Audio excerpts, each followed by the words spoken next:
This is my son Ben. Now if I dragged him along to my local racetrack and asked him to have a thrash around on his Kawasaki, you'd think I was raving mental.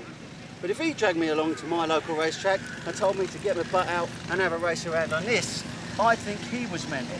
Yet people do it week in and week out. Not the odd one or two, but hundreds of them. Welcome to the world of Mini Moto Racing.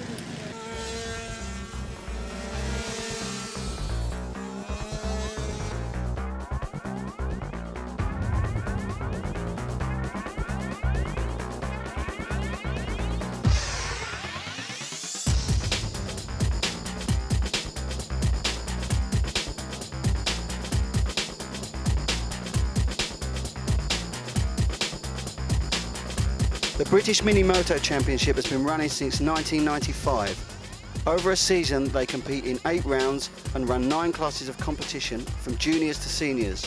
There's even a class for mini sidecars.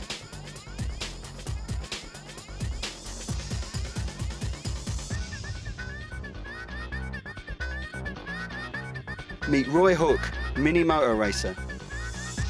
It all started back in 1993 where I was working.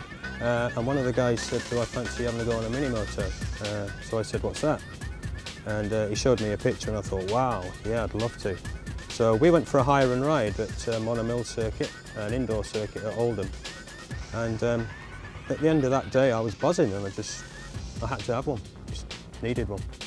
Basically it all started in Italy and Japan where it's absolutely rife out there. And it came over to these shores, I think, in the late 80s, very early 90s. As the guys progress on mini-motos, they'll move up through the ranks of mini-motos and they'll go on to race 125s and hopefully on to world championships. So yeah, it's basically, in the Formula 1 terms, these things are equivalent to your karting. The proportions between rider and bike may make mini moto racing look a bit of a joke, but there is a serious side to it. It is not only a cheap way of getting started in motorcycle racing, but also a training ground for future motorcycle stars. Something like my little F-Co will probably do something in the region of 40 to 50 miles an hour, depends on how it's geared for what circuit. Some of the faster bikes, the Supers, are knocking out something like 12 horsepower, and with the right gearing they'll do 70 miles an hour. But we've had no major incidences at all. You are going to get crashes. But with all this gear on, it gives you a lot of confidence, and basically you're just going to slide along. Most circuits have got a lot of runoff area, so you are really just going to slide, you're not going to hit anything.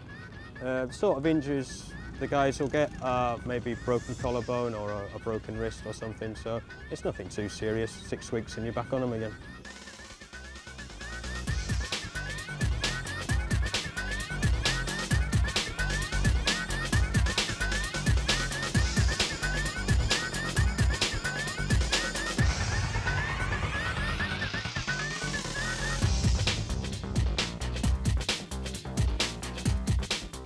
Joining me now is event organiser and racer, Judy Priestley. Judy, you look quite sane. How on earth did you end up doing this mad sport of cycle racing? It's been a dream and a passion really. My husband used to race big bikes, he used to race at TT and everything. I always wanted to race sidecars.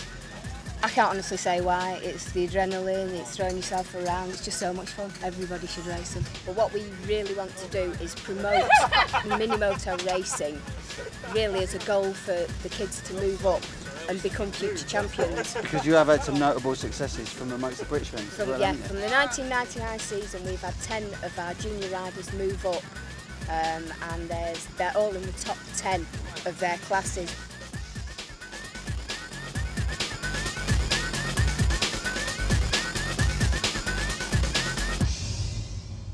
At first glance, mini moto racing is a mad thing competed in by mad people, but it isn't. It's actually a great sport and the people involved in it are fantastic. They're very passionate, very competitive, but above all, they have a great laugh. And if there's any better reason for competing in anything than that, then I don't know what it is.